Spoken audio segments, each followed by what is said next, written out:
Human Sexuality, Chapter 12. It is the nature of desire not to be satisfied, and most men live only for the gratification of it. Aristotle. 1. Experience is the storage and recall of energy. We have discussed how our humanity was foundationalized and how the balance was set by which we experience happiness. We are happy when we are using our body in a way that is in alignment with what is recorded in our essence. This quote-unquote alignment is adjusted according to the energy levels at which our first experiences were recorded in our essence. The essence interacts with our body by first storing quote-unquote experience as energy patterns and then giving off these stored energy patterns as quote-unquote memories. The totality of our existence and individuality comprises the events of our lifetime stored in our essence. Each event creates specific and unique energy patterns. These energy patterns are produced by the sensory receptor systems of our physical body. With a perfect body, in conjunction with our individual essence, we have the ability to relive, re-experience, or remember the events of any of our lifetimes at will. When the energy levels of our current experience match or align with the energy levels already stored in our essence, we feel a physical sensation of peace and balance. We recognize this physical sensation as joy. When the energy levels of our current experience do not match or align with those stored in our essence, our physical body reacts in a way that makes us feel sad, anxious, depressed, and emotionally out of balance. Because our individual alignment occurred during our foundationalization process in a perfect human environment, this part of our development is the most important part in becoming a human being. We would not be able to behave as a human if the qualities and characteristics expected of human beings, i.e., humanity, were not the core foundation of who we are. 2. Sexuality and gender were not part of our foundationalization. Sexuality and gender were not forced upon us. In a perfect world, the free will and individual choice of each human being are respected and protected. In order to have a fair chance to choose which humanity type we wanted for ourselves, we existed in a perfect world for eons of time. During this time, we were exposed to varied societies of people. Each of these groups of people demonstrated a different humanity type.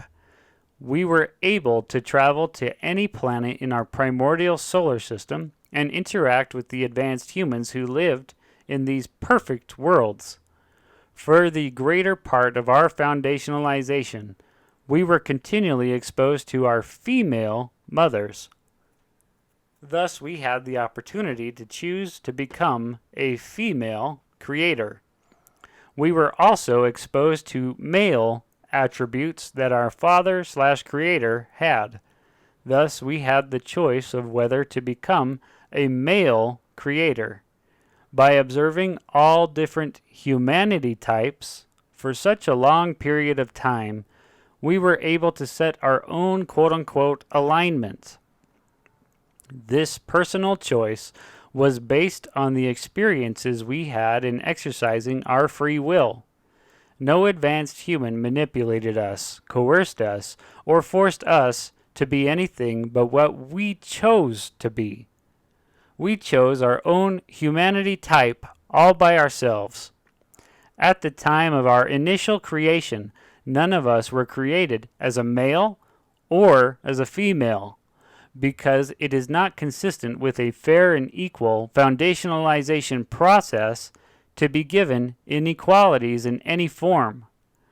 Had some of us been created as male and others as female, the gender would have been forced upon us without our consent. During the process of our foundationalization, everything done to us and provided for us was unconditionally equal for all of us. None of us will ever be able to complain that the life we have chosen is not fair. In the perfect world, life is completely fair and equal. Had some of us been created as males and others as females, without being given the personal choice, there would have been no fairness and equality in this type of forced destiny. If this were the case, some females might have had the right to complain. Why couldn't I have been a male? Males could have complained. Why couldn't I have been created as a female? 3. Sex leads to an imbalance between our body and our essence. Gender creates an emotional dilemma for us in an imperfect world. In this world, we are born into a body of gender that does not fit our foundationalized alignment. According to how our essence works in providing us with a physical sensation of joy, how in this imperfect world can any of us be happy with gender or the accompanying sexual desires when these things were not part of our individual foundation? Sexual attraction and the feelings that we associate with gender are natural and instinctual and are not caused by the exercising of our free will. They are not part of the experiences recorded on our essence.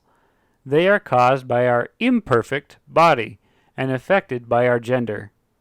The feelings of lust, jealousy, and sexual desire do not make us happy. They are a physical irritant to our overall balance. They irritate us because they cause a physical change in our body's chemistry that we did not desire by using our free agency. We do not understand where these feelings come from or how to eliminate them, except by acting upon them with our physical body. We can, however, control these feelings by using the power of our free will.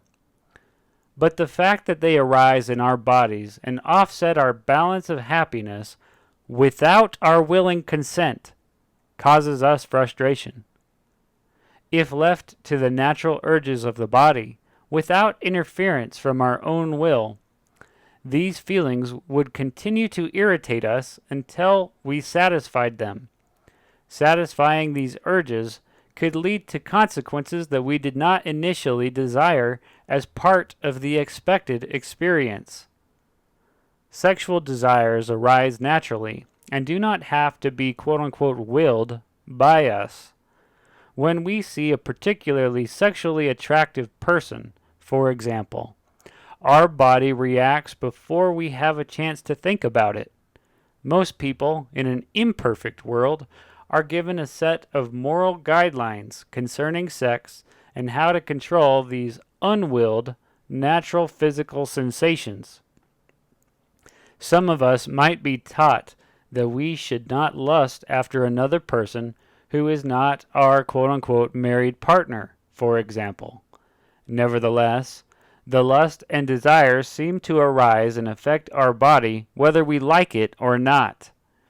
And the physical stimulus is not so much what bothers us, but rather more often, it is our inability to conform to the moral guidelines instilled in us, and therefore our inability to immediately satisfy the sexual urge, that causes us the greatest frustration and concern.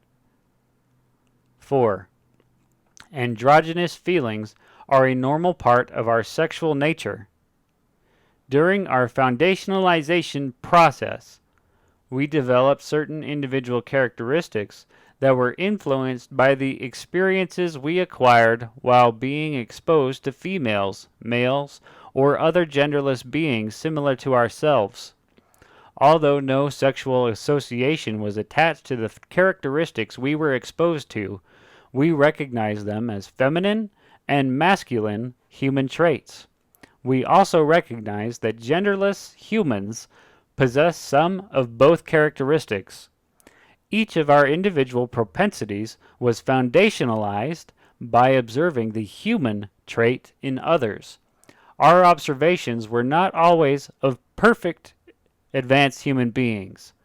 We had the technological capabilities at that time to observe these traits in imperfect humans as we watched many different societies of people going through their own second stage of development in mortality upon their earths.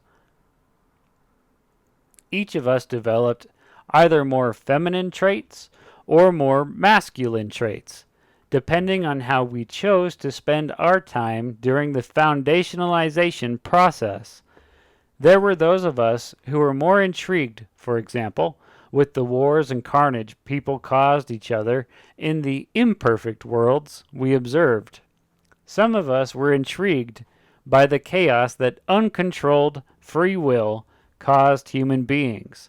Those who became interested in the misuse of free will eventually foundationalized with a more masculine nature. Others of us were more attracted to the gentle side of human nature and were foundationalized with more femininity.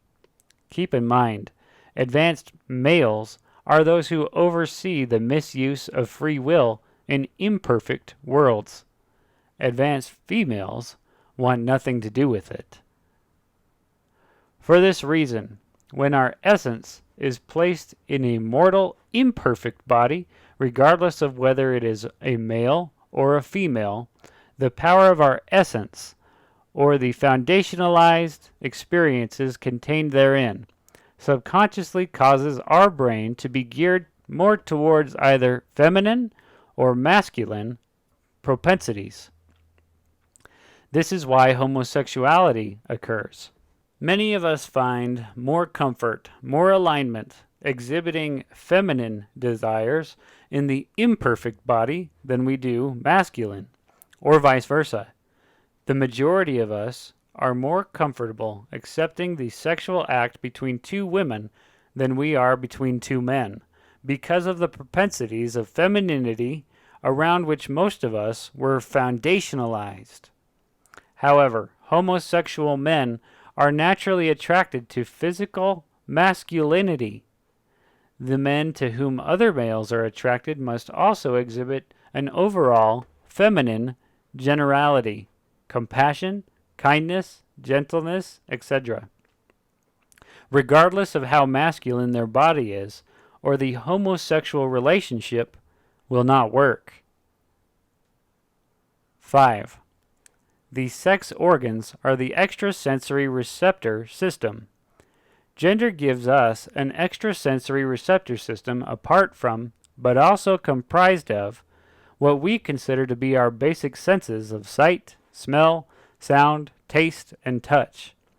These sensory systems create the events of our experience and bring us physical, but not necessarily emotional, happiness. Because this extra system didn't exist when we were foundationalized, we have no alignment set in our essence that can give us a sense of balance pertaining to how this particular system should react to or act upon the environment. In other words, we do not have a natural quote-unquote sense of what we need from our environment to satisfy the urges that this extra set of sensory organs creates. We do not have a quote-unquote irritating urge to satisfy our sense of sight, smell, sound, taste, and touch, because we have already set a balance, an alignment, of what these senses can do for us. This new sensory system associated with our sex organs, however, does not have this balance. Therefore, we are driven incessantly to satisfy its urges. Because we lack a quote-unquote alignment for the use of sex organs, we are constantly seeking a balance that just isn't there. and that can be very irritating. This can be very bothersome to us without us even knowing why it is. In our imperfect bodies, we don't consciously know why there is such a drive to satisfy it any more than we consciously know that we have an essence. However, once we understand that the essence provides the balance of our humanity, we then can begin to understand why sexual urges seem more powerful and the need to satisfy them so much greater than what is required by our other sensory receptor systems, whose alignment is maintained by the presence and power of our essence. 6. The orgasm creates the ultimate physical experience. It is in our attempt to satisfy these irritable urges that we experience an energy level unlike any other event produced by the normal sensory receptors of our body. We call this experience an orgasm or a sexual climax because we have no subconscious idea of what the potential of this new sensory system is. We don't have any intrinsic guidelines established to help us deal with the new energy levels created by our sex organs as we experience them. In other words, there seems to be no end or constraint when it comes to our ability to experience the sensations of a sexual experience. The more we have sex, the more we want it, and the more intense and better it can become. Eating an apple, for example, seems to have a capped limit on the amount of sensual pleasure we get from eating it, no matter how good it tastes. Sex doesn't seem to have a limit. The quote-unquote new urge gives us such a powerful physical sensation that our other senses seem unable to satisfy it. We do everything possible to see, hear, taste, smell, and touch something in our environment, usually another person or ourselves, in order to gain some sort of balance, alignment, to these new energy levels. The result of using all our senses to satisfy this irritating urge is that instead of just one of our senses being satisfied at one time, all of our senses are satisfied simultaneously when this balance, orgasm, is reached. That is why a sexual orgasm is the most powerful physical pleasure a human being can experience. 7. Sexual energy can overpower free will. As we sense the irritation and begin the process of making it go away or satisfying it, the irritation or urge gets stronger and stronger, forcing us beyond the capacity of our ability to stop the process by the power of our free will. Through the use of our free will, most of us can stop the feelings at the various energy levels being produced at any point of the process leading up to the satiation of the urges. However, none of us has the ability to stop once the process has begun to produce the powerful energy levels that are emitted right before the final burst of energy that finalizes the satisfaction. It is hard to stop an orgasm. At the pinnacle of the sexual act, the process of satisfying the urge, we are seeing, hearing, tasting, smelling, and touching whatever our environment is providing us in a completely uncontrollable manner. We reach out to our environment in an effort to experience the ultimate end of what these energy levels are producing in our body.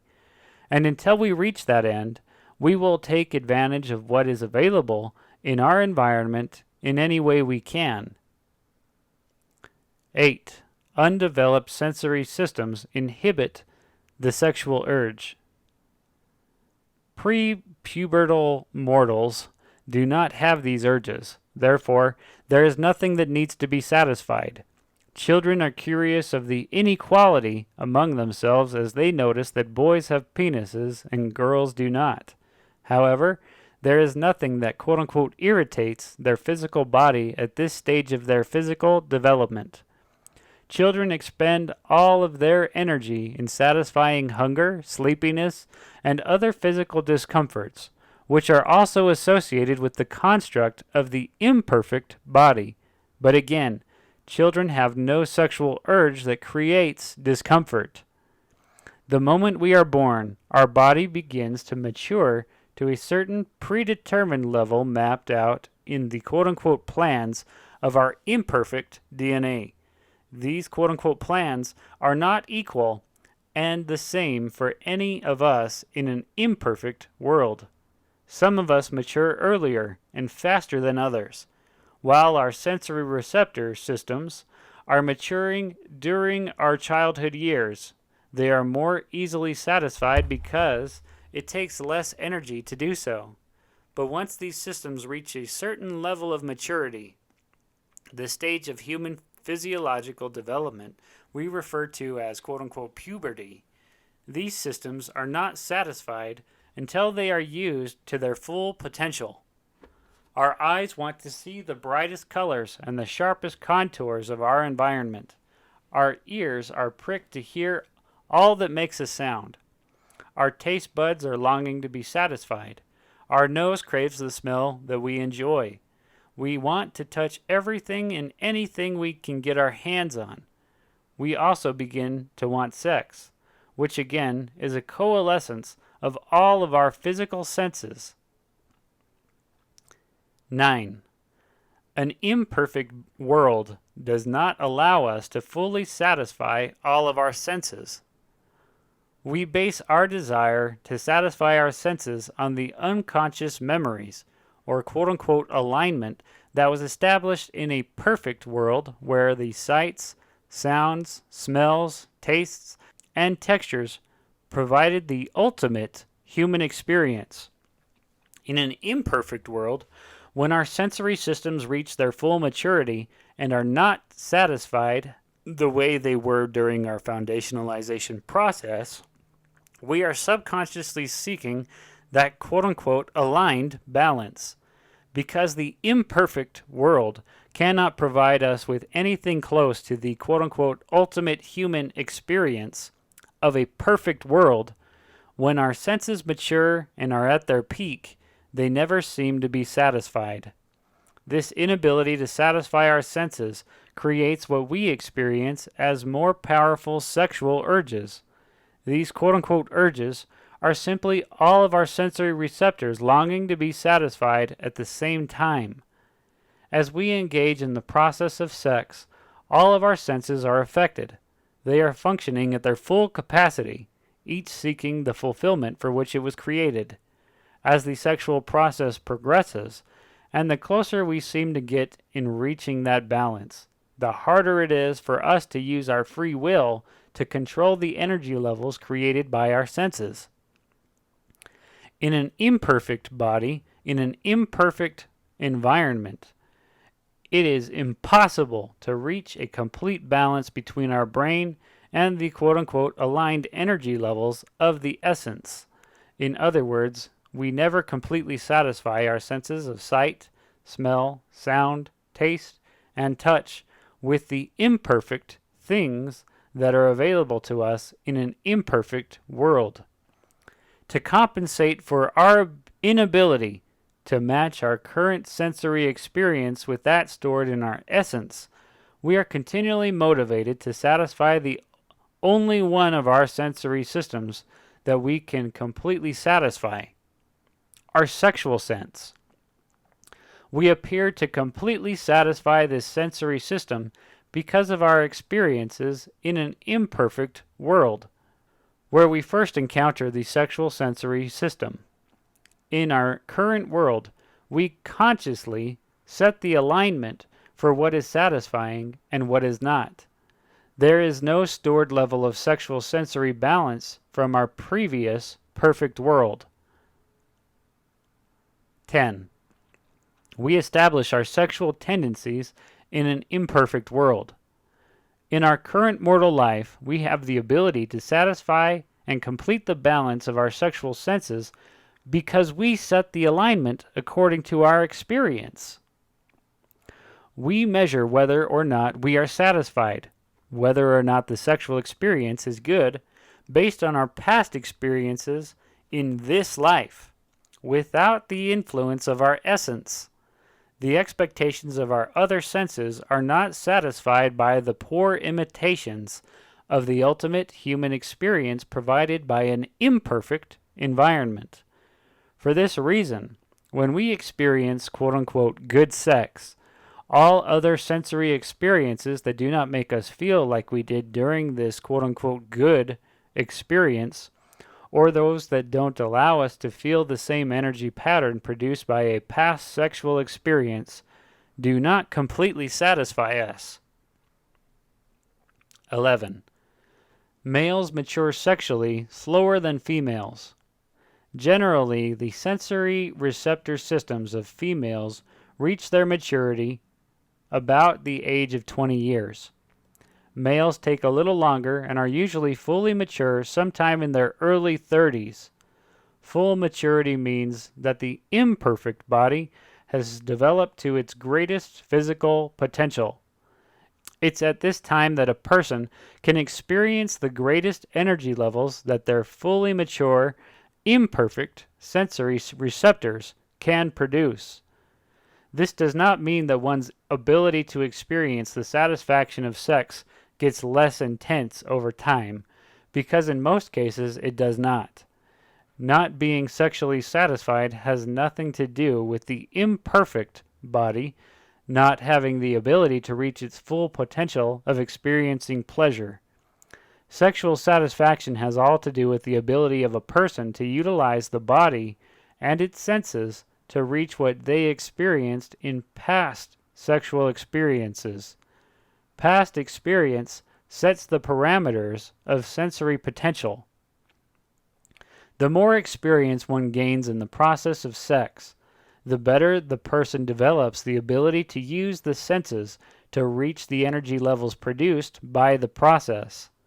In other words, younger men, for example, can enjoy sex quite frequently, but are unable, because of lack of experience, to use their surrounding environment, their or their partner's body, to create the maximum powerful energy levels that are possible through the sexual experience.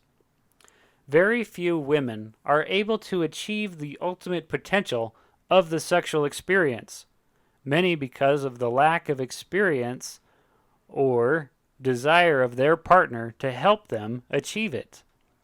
Most women go through mortal life believing that the height of their sexual potential has been reached when it has not.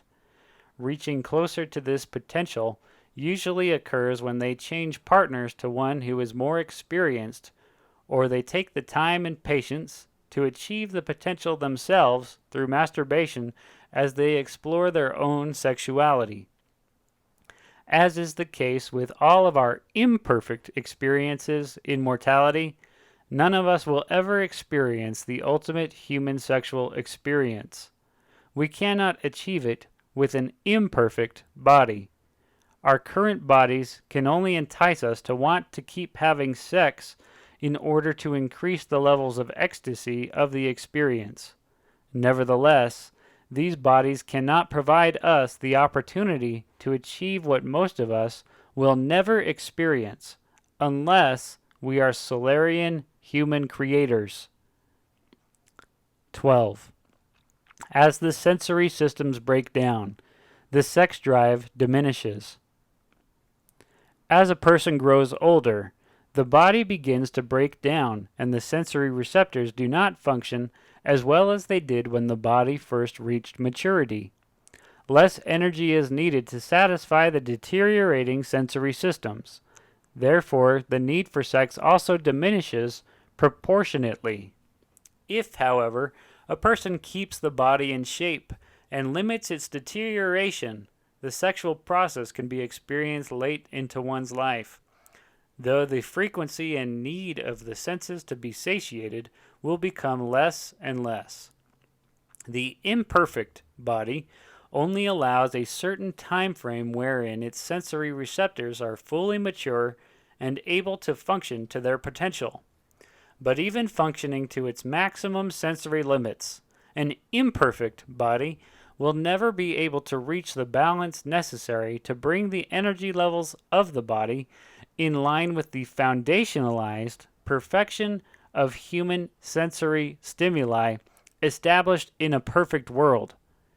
In an imperfect world, we will never see, hear, smell, taste, touch, and feel the way we could when we had a perfect body.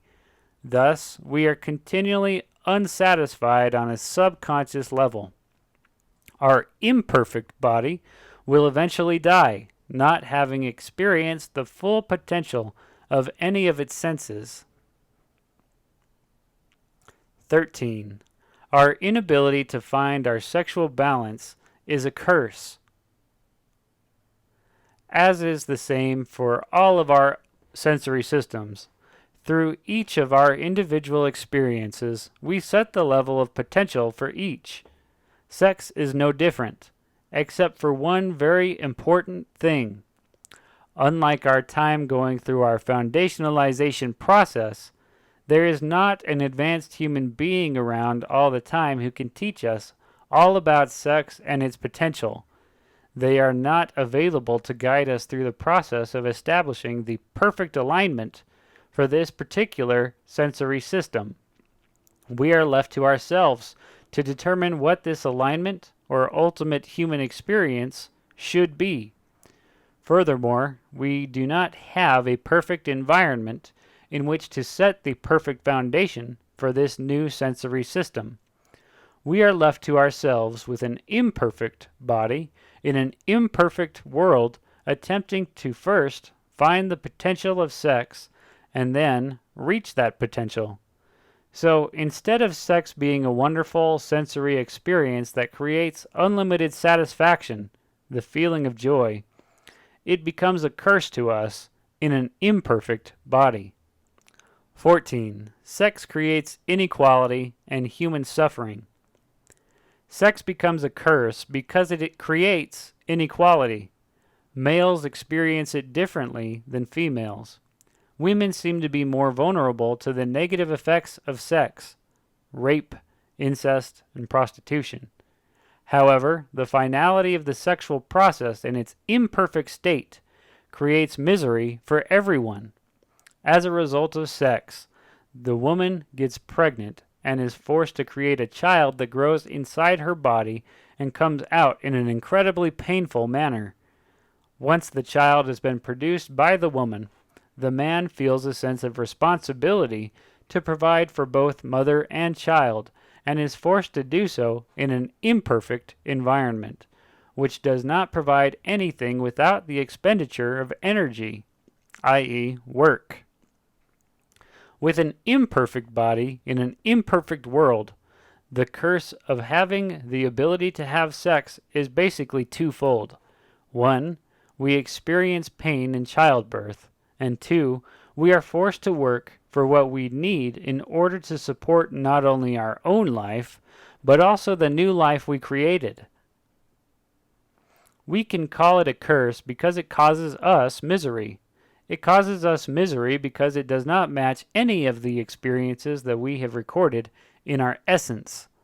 These experiences were all foundationalized in an advanced, perfect world, where the human body was created outside of the body of the female and in an environment that provided everything we needed in abundance, without any of us having to work, expend our personal energy. If we don't have to expend our energy on supporting another life other than our own, or in forcing a newly created human body out of a hole in our own body, by the greatest expenditure of energy ever used by a human, then we can use all of our energy to satisfy the things that bring us true personal joy. We can satisfy our senses and concentrate our energy on being who we are. Furthermore, rearing children is certainly not an easy task. Parenting in an imperfect world takes away from our personal happiness, especially when the children reach their sexual, pubertal years. 15. Only human creators have sex organs. Now we are presented with the dilemma mentioned previously that arose when we were advanced human beings, and which will again arise when we are ready to receive our advanced bodies once again. Only those who are Solarian servants and have made the choice to create and be responsible for new human life have the sensory organs that produce the energy levels experienced during the process of sex. But because all of us, regardless of whether we want to be served, to serve ourselves, or to serve others, were allowed to experience the potential of joy in having sexual sensory organs, we now know what this potential is capable of providing for our physical bodies. Having experienced what sex can do, it is a hard thing for any of us to willingly give it up forever. Regardless of how we feel about maintaining our ability to experience sex, the rules and laws of the universe have always been: only those who create new human life and become servants to others can experience sex. And why is this so? Because if we could have sex without the responsibility of creation and development of another human being, why would any of us even consider being a creator and servant forever? The ability to experience the incredible energy levels produced by the sexual sensory system of the human body motivates us to at least consider the choice of becoming parents and producing children. In this way, the universe continues to exist for the purpose for which it does, to provide human beings the experience of life. Again, if there was no motivation to become servants and serve others, why would any of us consider choosing it as our humanity type? Therefore, this answers the supposed unanswerable question of why only Solarian creators will be able to have sex in advanced human societies. It has universally been set in place to attract candidates for Solarian service. 16. Our foundationalization process did not allow sexuality. Because we were genderless while we were being foundationalized and choosing our quote-unquote humanity type, we didn't have the ability to experience sex. We had to first choose for ourselves what type of human being we wanted to be without being enticed to choose just because we wanted to be able to experience sex. In other words, we had to make the choice to serve others for their sake and not for our own. Those of us who chose to become Solarian servants did so out of a genuine desire and interest in satisfying the needs of others, and not because we wanted to satisfy our own selfish interests.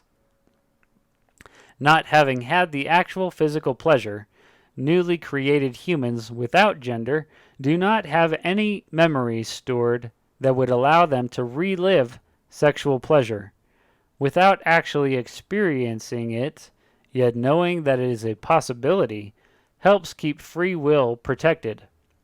As stated above, we must first desire to serve for the sake of others by our own free will without being swayed to consider an existence of service because our physical body entices us.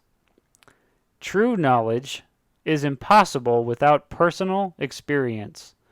Even though we might have been told how wonderful something might be, we would never know for sure until we experience it for ourselves.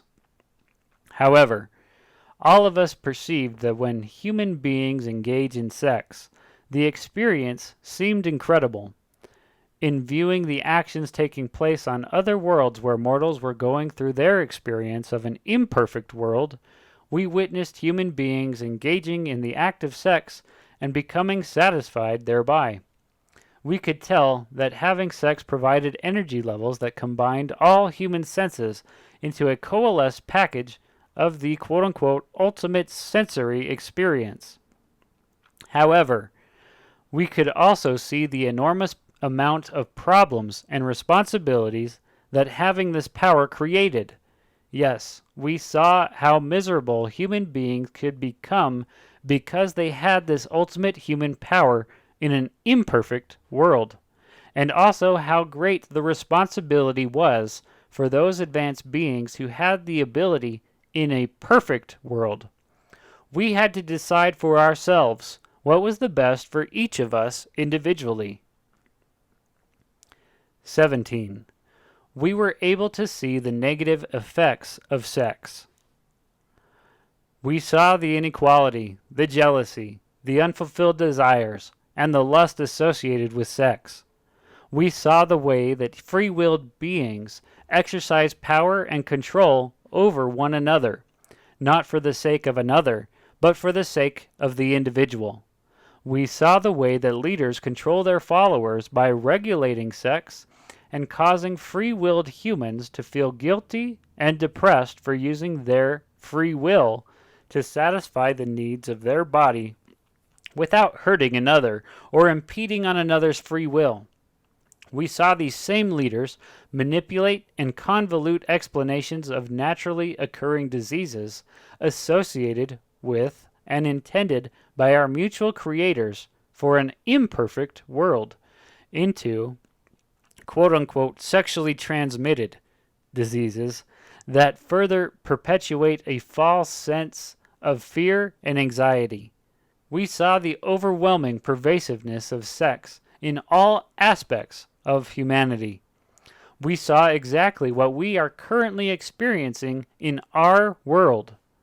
We saw very unhappy people unable to satisfy the full potential of their other sensory systems, sight, smell, sound, taste, and touch, in an imperfect environment provided by an imperfect world.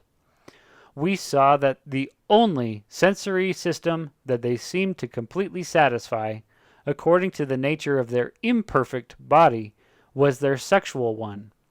We saw that the very motivation of most human beings in an imperfect world became centered on satisfying their sexual urges, which, again, were the only ones they seemed to be able to satisfy to any degree of complete gratification.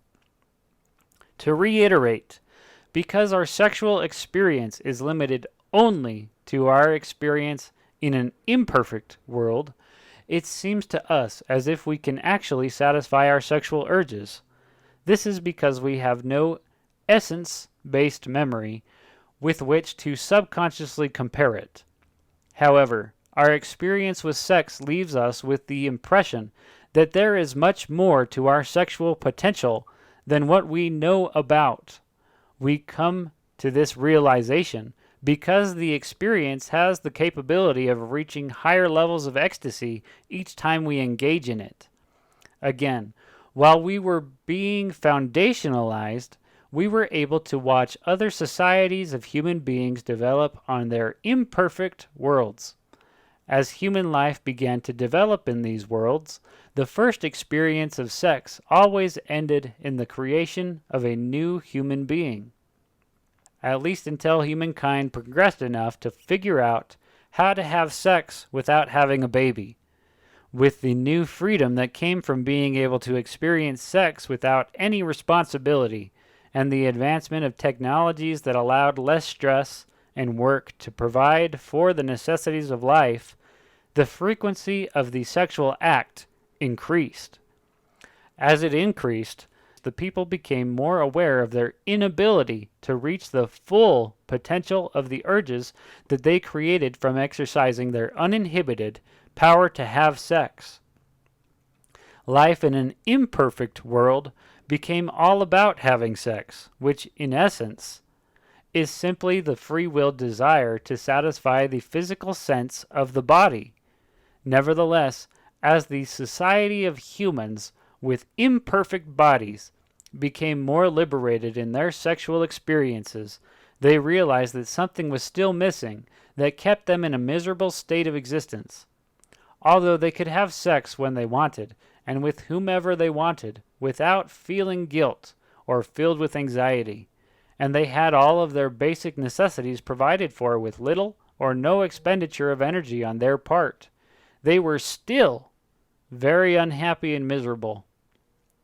Imperfect societies that reach this point of sexual liberation and more civilized cultures, similar to that which has been reached by humans upon this earth, circa 2012, begin to realize something important to their development as human beings. Subconsciously, they start to feel that no matter how much satisfaction they are getting out of the extraordinary physical sensations provided by their senses, although, as explained, only their sexual senses are being satisfied completely according to the restrictions of an imperfect world. The way that they are experiencing life is not the way they experienced it when they lived in a perfect world. They are not happy.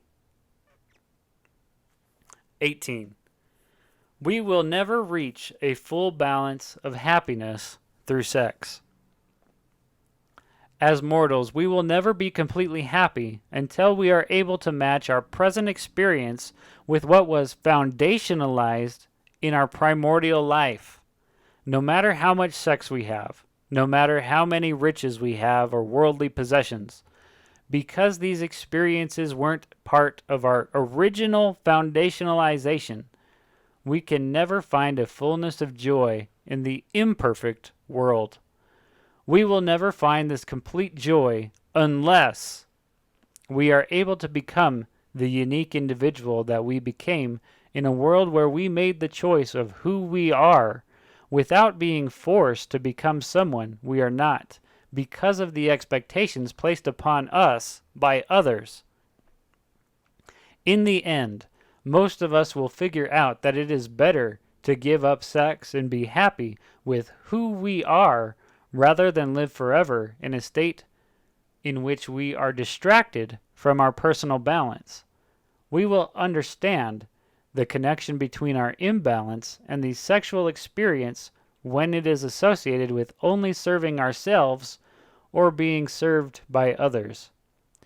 We will one day concede that those who serve others deserve the pleasure, the only form of energy, physical pleasure, that serves them while they are serving everyone else. 19. Sex distracts us from becoming who we really are. The imperfect world allows sex to distract us from being the person we really are.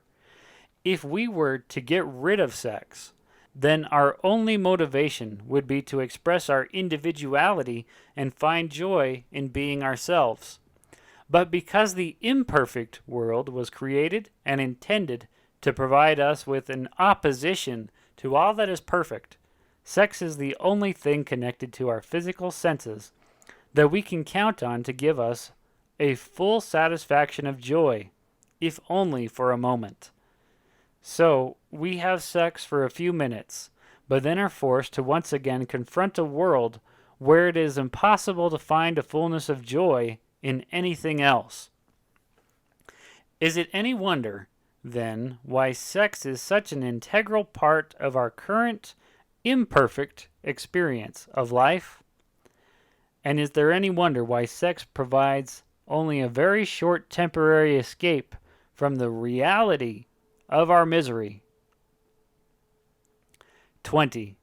There are two basic human needs, physical and emotional. Based on what we have discussed so far, we can conclude that we have two basic needs as a human being. One, to satisfy all of our senses to their full potential, and two, to exercise our free will as an individual and be who we really are. The first one satisfies the needs of our body, and the second satisfies the needs of our essence. We refer to these needs as our physical needs and our emotional needs, respectively.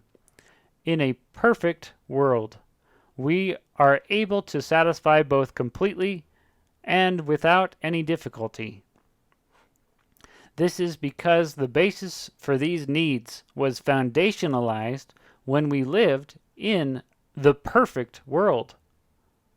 However, we could never really appreciate what our bodies could do or who we had chosen to be until we experienced the opposite of these things in an imperfect world. In our imperfect world, we are attempting to satisfy both our physical and our emotional needs. In our attempt to do so, we have created something that doesn't exist in a perfect world. We have created the human concept of and need for love. In our perfect world, we became the center of our mother's attention, and we were provided a life experience where everything was centered on pleasing us. The universe existed for us. Upon trying to reproduce this experience in our imperfect world, we seek to become the quote-unquote one and only and center of attention to others. We want to be loved at least as much as all others and have our personal needs met by those closest to us in our environment. How well we are able to match these experiences of equality and self-centeredness embedded in our essence defines the parameters of the meaning we give to love and the impact it has on our emotional security. 21. Love does not exist in the perfect world. Whether we like to admit it or not, love causes both the greatest and the least desirable emotional experiences. It can bring great amounts of joy and tremendous amounts of pain. In contrast, nothing exists in a perfect world that has the potential to cause us both pain and sorrow. If so, it wouldn't be a perfect world. Love is something we have invented as mortals to offset the lack of balance, or better, the unhappiness that we experience in an imperfect world. We use it to satisfy both our physical and emotional needs. Moreover, because we invented love, we also invented its opposite, hate. In our imperfect state, we have the ability to both love and hate the same thing. The fact that we can love something and then hate it with the same emotional intensity shows the futility and illusion of the emotion. Love does not really exist. What does exist is how we perceive our environment. If our environment pleases us by providing us with the ability to fulfill our physical or emotional needs, then we accept it and love it. If it does not provide anything for us, we reject it and hate it.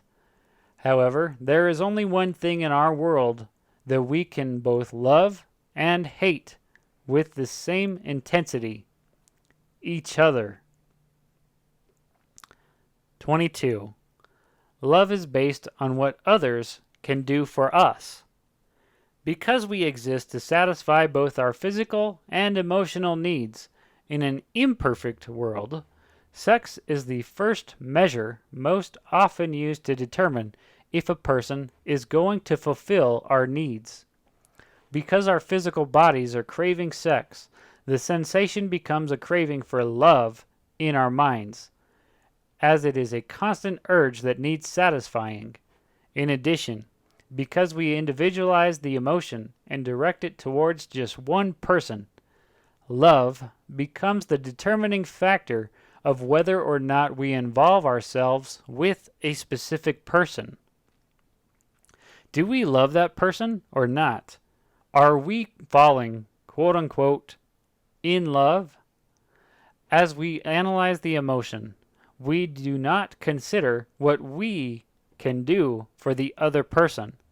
We develop our quote-unquote love based on what the other person can do for us. Even in a situation where another might be in need of our assistance, we still base our emotional attachment to the experience on whether or not another circumstance will somehow add to our own need to demonstrate our quote-unquote love. 23. Physical attraction can deceive us into thinking we're in love. All of us want our physical needs met. Because this physical desire is foremost on our minds, many times the first thing that determines whether or not we quote-unquote love a person is whether or not we are sexually attracted to him or her. Physical attraction is often the first thing that leads us to quote-unquote fall in love, or feel that the object of our affection can satisfy the longing that our physical body craves. However, unlike all other animals, it is not the only thing that can cause us to make the determination that another can fulfill our needs. Humans have other needs that also require satisfaction, our emotional needs. If a less attractive person fulfills our emotional needs, we can indeed, quote-unquote, fall in love with him or her. Again, the value we place on everything in our imperfect world is based on whether or not it fulfills our personal needs. However, no matter how hard we try to maintain the strong level of love, our physical bodies propel us to lust after sexually attractive people who we have conditioned ourselves to believe can satisfy our sexual needs. This leaves the less attractive people at a disadvantage in our imperfect world. Most people in an imperfect world are not sexually attractive, and those who are quote-unquote attractive are usually less likely to satisfy emotional needs. Therefore, no one in an imperfect world can experience a fullness of joy. It's just impossible. If it were possible, then the purpose for which we are going through our second stage of development in an imperfect world would be thwarted. 24. Societies that become sexually centered usually end up being emotionally wrecked. Not only are we distracted in our efforts to be who we are by our sex drive, but our self-actualization is also affected by our emotional need to be loved by others.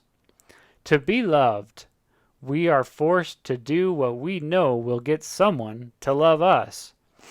We spend a great amount of energy trying to change who we actually are in order to make ourselves more physically or emotionally attractive. And as we concentrate more energy on becoming physically attractive, less energy is used to satisfy our emotional needs. This is how societies become sexually centered and emotionally wrecked. Even our established relationships outside of our sexual natures do not provide us with continual and lasting satisfaction. Our family and friends, more often than not, let us down and cause us more emotional turmoil than those with whom we have no established bond. Yes, this imperfect world fulfills the purpose for its creation. It allows us the experience of everything that can make a human being miserable. Therefore, no matter how much effort might be used to explain to another person how life should be lived in order to completely satisfy our emotional needs, the realization of complete satisfaction will never happen in an imperfect world. Never. And the more we accept the fact that we cannot change things as they are, and instead learn to understand why things are the way they are, the more we will be able to find peace as we go through the negative experiences intended for our mortal experience. 25. love is similar to a mental illness. If we were honest with ourselves, we would conclude that love is no different from many of the other mental disabilities that affect our balance and deter us from experiencing happiness. Although we might be able to arrive at this reasonable conclusion, it cannot explain the phenomena of love and sex and why these seemingly quote-unquote wonderful human attributes cause so many problems. The answer to these quote-unquote problems are found in the acceptance and understanding of the human essence, what it is, how it works, and how it was formed. 26. We value respect more than we do love. The need for emotional balance is much greater for a human being in our quest for ultimate and lasting joy than the immediate satisfaction that we receive from the body through our sensory receptors, because we had no sexual, physical satisfaction from those with whom we were foundationalized in our primordial existence. We crave the satisfaction from what we did receive from other people in a perfect world. And what was that satisfaction? We were not loved there. We were respected. This respect protected our free will and individuality. It is the absence of that respect in this imperfect world that causes all of our human emotional problems, particularly when we seek sex as its substitute. 27. Advanced sexuality exists only for Mercury couples and Venus women. When we enter the advanced stages of human development, wherein we will remain forever enjoying our ability to experience life to its fullest, most of us will not have the ability to have sex, nor will we have the desire to do so. Once our imperfect bodies are replaced with perfect ones, we will once again not have sex organs or the cravings they produce. Although this seems to be an extreme measure for those who do not choose to be Solarian-type humans and create and be responsible for life, that is how it is, and how it has always been throughout the universe. It is human reality. Sexuality in an advanced society of human beings is perfectly balanced and maintained so as to never cause the negative emotions associated with it in mortal worlds. Solarian, Mercury, couples have specifically structured DNA patterns that outline their sexual nature. Their bodies are genetically engineered so that they only crave sex with each other. Venus mothers have sex at will, not from the will of the body, but the will of the essence. Although these eternal mothers have the sex organs that produce the stimulation and enjoyment associated with sexual pleasure, they do not have any of the other organs that create pregnancy, which consequently produce great pain in mortality.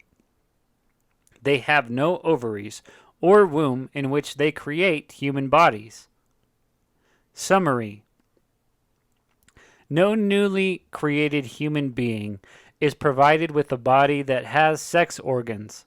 Having no gender during our foundationalization process in a perfect world keeps us from establishing a standard of what the perfect sensations generated by these sex organs should be. An imperfect body in an imperfect world, on the other hand, gives all of us sex organs of one kind or another, male or female, sometimes both. These organs at maturity create a constant need to be satisfied. As these organs experience the energy created by the sexual experience, we have nothing to gauge against when it is good or when it is bad, as there is no standard recorded on our essence, and each experience we have with sex creates a unique pattern of energy levels that we record as a memory. Because none of the sexually produced energy patterns we experience in our mortal world match any previously recorded in our essence, we are subconsciously constantly craving to produce energy patterns that will match those that do not exist except from our current life. We experience complete joy when the energy patterns produced by our current experience in our imperfect world match those foundationalized in our essence.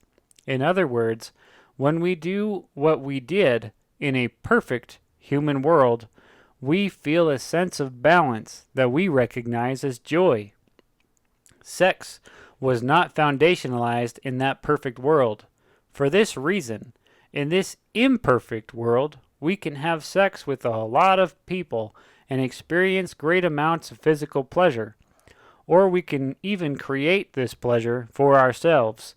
But we are still left without being emotionally fulfilled once the physical effects of the experience wear off. Although sex allows us to experience a physical energy that is unknown by any other form of life, even an energy that is the most powerful and satisfying experience we could ever imagine, we have to accept the many problems it creates. The stress it causes outweighs the benefits we gain from it. Our advanced creators are both very wise and also merciful. They did not create us to suffer in any way or for any reason except as pertaining to the reasons we experience suffering in this imperfect world, in opposition to the experience of the perfect world. This is why there are eternal restrictions placed on sexuality. Without sex organs, we will not be affected by the physical experiences of sex recorded in our eternal essence. If a memory of a sexual experience is willed to the present mind of an advanced human who does not have sex organs to act upon the experience, the event will be viewed and perceived as a little child views sex. And without the sexual urges, we will experience life as we did when we were little children, when sex was the last thing on our minds. What a wonderful time that was! Everything that was a miracle, beautiful, happily, oh joyfully, we will experience again.